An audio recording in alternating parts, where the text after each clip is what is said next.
As Napa County's Registrar of Voters, I've been asked by many people about the relationship between the local redistricting effort we're undertaking and the statewide redistricting effort that is being conducted by the Citizens Redistricting Commission in Sacramento. And the point of this program, and another one we'll be broadcasting later, is to make you familiar with the difference between the two programs and also to let you know how you can participate in these programs.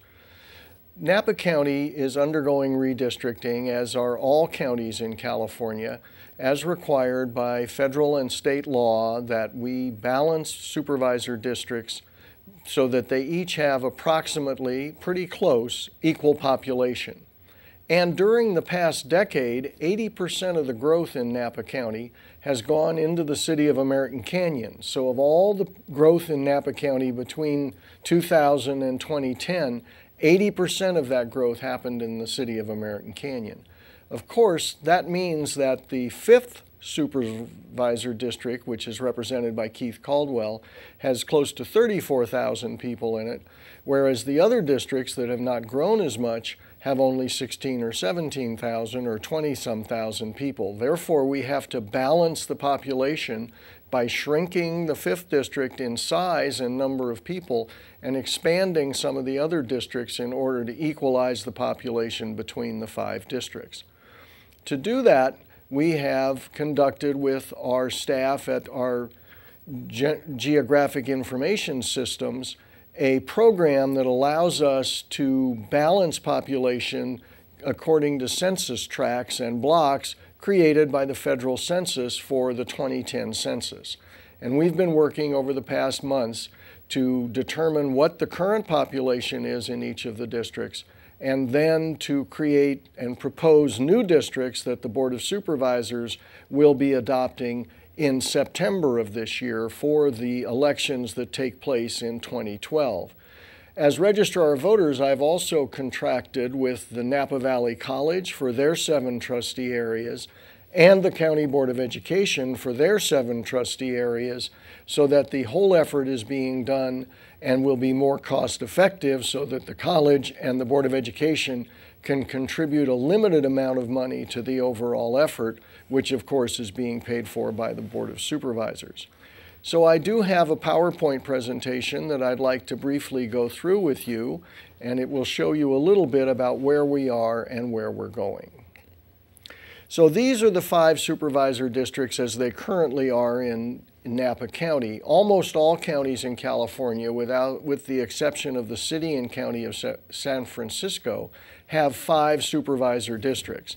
And these districts were created in 2000 in relation to the 2000 census, which didn't change the population much between 1990 and 2000, so we only made minor changes to the supervisor districts then. And for redistricting, the guiding principle is 1 person, 1 vote. That was established by the Supreme Court of the United States in 1962. And it said that to the extent possible, all districts that elect people by district must have equal population within whatever local jurisdiction the districts are created. And so we look at these criteria for doing redistricting. First and foremost, equal population. Then we have to comply with federal and state voting law. We try and respect city and county boundaries, which is pretty easy here in Napa County because almost all the cities are in 1 supervisor district, and the city of American Canyon and the city of Napa, the city of American Canyon is in 1 district, and the city of Napa is split between all 5 districts because its population is so great that we couldn't fit it into just 1 district. And then we try and keep the supervisor districts representative of communities of interest, and we also try and keep them compact. So here's the problem. The ideal population for Napa County Supervisor District is 27,100 people.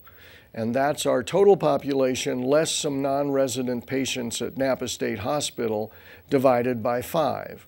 And as you can see, District 1 is 8.36% low at only 24,000 people, while District 5 is 27.9, almost 30% above the target because of all the growth that's happened in American Canyon.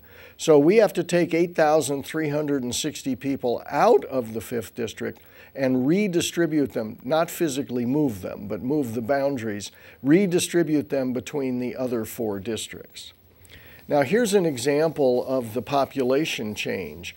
The red shows areas almost all unincorporated in the city, in the county, which didn't change population or actually lost a little bit of population between 2000 and 2010.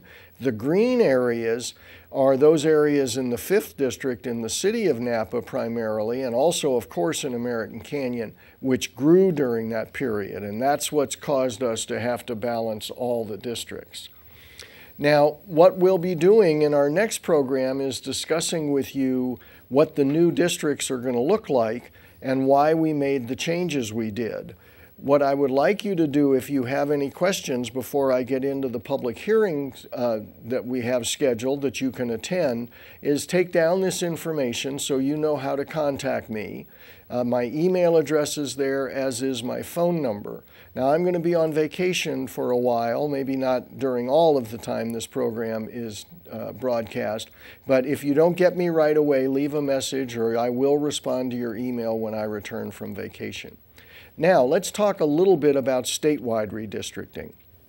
The statewide redistricting is being conducted by the Citizens Redistricting Commission, and they're looking at all 53 congressional districts in California, all 40 state Senate districts, and all 80 assembly districts where the members are elected to either the House of Representatives or to the state legislature.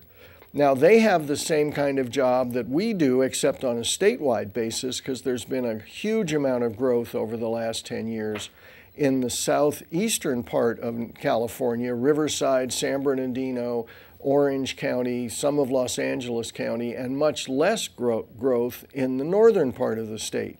So a lot of their work is going to be to rebalance the districts, just as I'm having to do here at the local level, in order to make those districts balance. Now, the statewide commission has brought out its draft maps, and they're available at the area shown on your screen.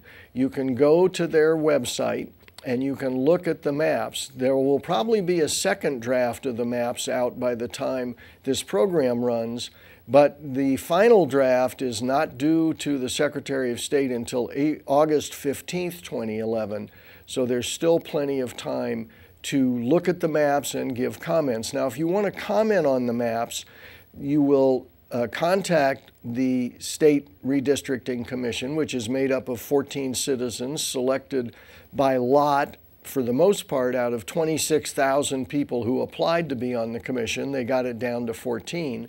And if you want to communicate with them after you review the maps, you would go to Voters First Act at CRC, that stands for Citizen Redistricting Commission, .ca.gov, and they will accept emails.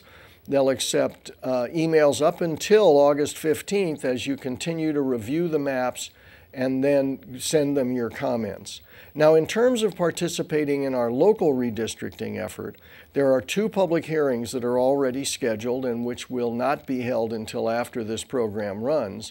The first public hearing is on Tuesday, July 19th, 2011 at 6:30 p.m.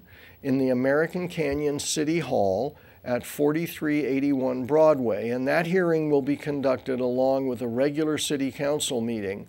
The second one will be held on Tuesday, August 2nd, 2011 in the Yountville Town Hall at 6550 Yount Street, and that will commence at 6 p.m. And so the slideshow that I showed you here and the slideshow that I will be showing in the second segment will be displayed at that public hearing, and you'll have an opportunity there to comment. Also, you can comment directly to me at any time at the phone number and email address I gave you. And I will see you on the next segment.